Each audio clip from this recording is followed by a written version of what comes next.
চলতি বছরে লোকসভা নির্বাচনী দিনক্ষণ ঘোষণা করার আগে নাগরিকত্ব সংশোধনী আইন নিয়ে বড় সিদ্ধান্ত নিতে চলেছে মোদী সরকার। আইনের বিধিগুলি জনসমক্ষে আনতে সরকার প্রস্তুত বলে একজন সরকারি আধিকারিক ইঙ্গিত দিয়েছেন। নাম প্রকাশে অনিচ্ছুক এক সরকারি আধিকারিক সংবাদ মাধ্যমকে জানিয়েছেন, খুব তাড়াতাড়ি নাগরিকত্ব সংশোধনী আইনের বিধিগুলি জারি করা হতে পারে। আইনটি কার্যকরের পাশাপাশি যোগ্যদের ভারতীয় নাগরিকত্ব দেওয়ার কাজ শুরু করা হবে বলে জানিয়েছেন।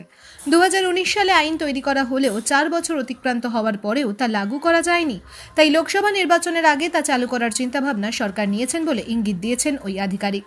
আগামী মে মাসে শেষ হবে 18তম লোকসভার মেয়াদ।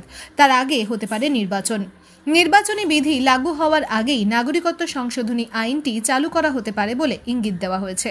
তবে আইনটি লাগু করার আগেই এই সংক্রান্ত বিজ্ঞপ্তি জারি করা হবে বলে জানিয়েছেন নাম প্রকাশে অনিচ্ছুক ওই সরকারি আধিকারিক। আরও জানিয়েছেন যে নাগরিকত্ব সংশোধনী আইনের বিধি প্রস্তুত, তৈরি অনলাইন পোর্টালও পুরো প্রক্রিয়াটি অনলাইনে হবে বলে জানিয়েছেন।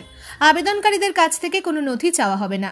বাংলাদেশ, পাকিস্তান এবং আফগানিস্তান থেকে যারা 2014 সালের 31শে ডিসেম্বরের মধ্যে ভারতে এসেছে তাদের চিহ্নিত করা। তবে এই আইনের তালিকা থেকে বাদ দেওয়া হয়েছে অমুসলিম সম্প্রদায়গুলিকে।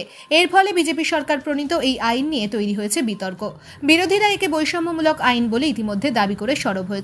গত 27শে ডিসেম্বর কলকাতায় কেন্দ্রীয় স্বরাষ্ট্রমন্ত্রী অমিত শাহ নাগরিকত্ব সংশোধনী আইন লাগু করা নিয়ে সওয়াল করেছিলেন। এই আইন বাস্তবায়নে সরকার প্রতিশ্রুতিবদ্ধ বলে দলীয় নেতৃত্বের সঙ্গে আলোচনায় জানিয়েছিলেন।